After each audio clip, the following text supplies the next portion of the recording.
May isang video inilabas yung kampo ni Saldico at itinuturo niyang mastermind ng insertion ay mismo ang Pangulo ng Pilipinas, si President Marcos, at ang halaga ng insertion ay 100 billion pesos.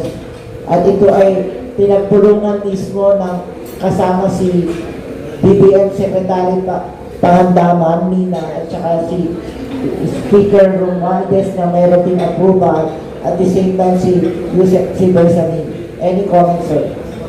Ano ba basta? Isa-isa. Bigyan natin ang medalya yan. Bigyan natin ang medalya. Pwede play. Hindi na ba? Play nyo. Ay, papasalamat ko, Santi ko. Papasalamat ako. Mababawasan ang kasalanan. Kung sakaling willing siyang bumaba. At ito yung modernisasyon ng jeep. Anong development po nito, sir? Thank you. Matagal ko na po inaantay para malaman nyo. Modernization program, matagal na program na yan. Never implemented dahil nangangakong gobyerno na tutulungan sila. May una pa ako, tutulungan sila ng 280,000. So, nung pumunta sa akin transport group, hanapin nyo muna pinakamura dahil ayaw kong magbintangan na nag-reduce ako dyan ako. Hinanap nila sa Korea, China, Philippines, Bumalik, nakita na lang pinakamura, 3 million. Pero alam kong pinakamura sa Pilipinas, 3.5. Anyway, 3 million. Alam namin, matulungin ka, pwede bang tumawad ng 400? Kunin namin sa'yo 2,600,000. Eh kako 2,600,000, happy ba kayo? Happy kami, dahil 3 million na pinakamura eh. Ibigay ko sa inyo 1.2.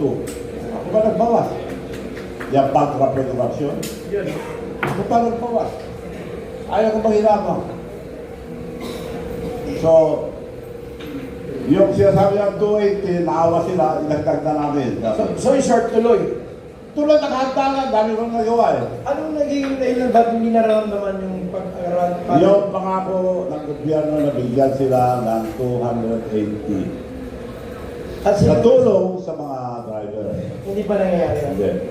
Lahat ng may gusto ng electric vehicles na gustuhan yung ginawa ko dahil malakas ang aircon, 22-seater, 6 na katayo, total of 20 passenger, malakas ang aircon, at mura. Pati yung mga nagde-demonstrate, gusto nila. Pero ang ayaw ang transport group, kinukuha ang prangkisa nila.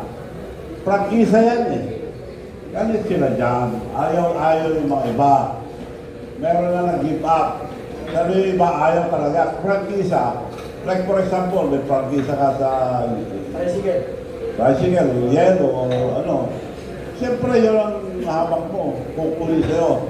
Now, kukunin ng gobyerno ang prangkisa nila, sila pa magtuturo kung saan sila papasada. Eh kung ituro sila sa walang tao, dinugi sila, hindi sila makabayan. Yun lang ayaw ang transport group. But as far as I'm concerned, matagal na po nakaready ang mga sasakyan. Marami akong bumili. Marami ang pang bumili yung civilian eh. Mas kikita pa ako eh kung sa civilian ko benta eh. 2 million, may kumuha na lang 2,200,000. So inaantay na lang yung pondo ng 280. Ila yan.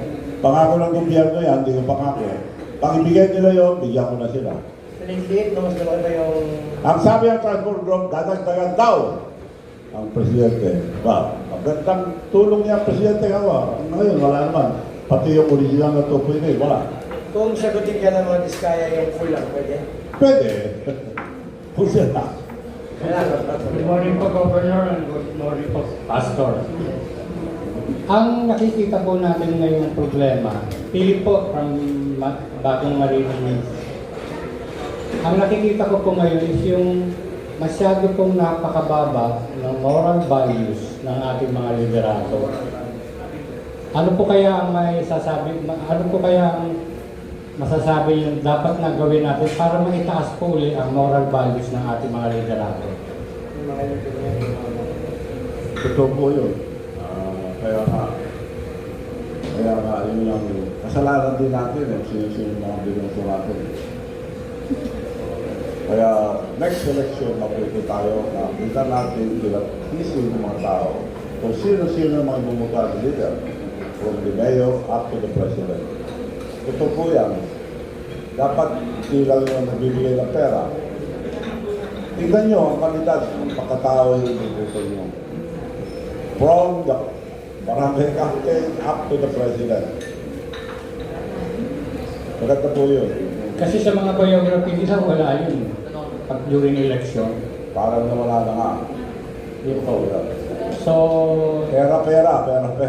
Kunin yung pera nila, pero boto yung gusto nyo. Dapat. salamat po, Governor. So, morality. Okay, last question. Mahabol na tanong kay Ninyo. Alright, last question, Manong. Good. Tanong ko lang po, may isang video inilabas, yung kampo ni Saldico, at itinuturo niyang mastermind ng insertion ay mismo ang Pangulo ng Pilipinas, si President Marcos, at ang halaga ng insertion ay 100 billion pesos. At ito ay pinagpulungan mismo ng kasama si BBM Secretary Pangandaman, Mina, at saka si Speaker Romualdez na meron din approval, at the same time si Yusek Bersamin. Any comments, sir? Leo, lumabas na? Isa-isa. Bigyan natin ang medalya yan. Bigyan natin ang medalya. Oh, pwede play. Hindi na ba? Play nyo. Ay, papasalamat ko kay Santi ko. Papasalamat ako. Mababawasan ang kasalanan Kung sakaling willing siyang bumaba dito, matutulungan nyo yung safety and security niya. Tutulong ako dyan. Hindi dapat gobyerno Kung may message ka kay Saldico. Taong bayan. Saldico, kung sinabi mo yan, taong bayan ang puprotektahan sa'yo. Yes. Magaling na desisyon yan.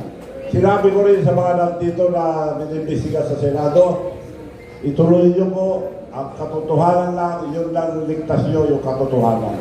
Yan lang ligtas mo, Congressman Saldico. Sinabi mo ang totoo. Thank you and my congratulations. Last question na po. Isa lang po, tatanong ko lang po, nananawagan kayo sa pagbaba ng ating Pangulo. Do you think sino po ang dapat ipalit? Sabi nyo kanina, aside from that, sabi nyo kanina, dapat may makulong na malalaki. What if pagka natanggalin mo yung administrasyon, may makukulong pa ba? Hindi, ang suggestion ko nung pasil, ang suggestion ko, Supreme Court, doon na lang tayo magtiwala. Kaulaman ng presidente. Wala akong presidente. Supreme Court ang magsasabi at tulungan mga religious organization, malalaking religious organization, at ang military. Pag-usap-usap kayo kung anong klaseng gobyerno itong klaseng gobyerno na itatayo, sila mag-decide. Wala akong pinapaligan. So, Supreme Court, doon na ako mitiwala at ang ating military. Yun na po. Maraming salamat. At pasalamat uli ako kay Santi ko kung masalita. So, tunay nga ba na may destabilisasyon? Kasama nga ba si Manong Chavit sa financer? Tunay nga ba na guilty yung mga na-involved na pangalan?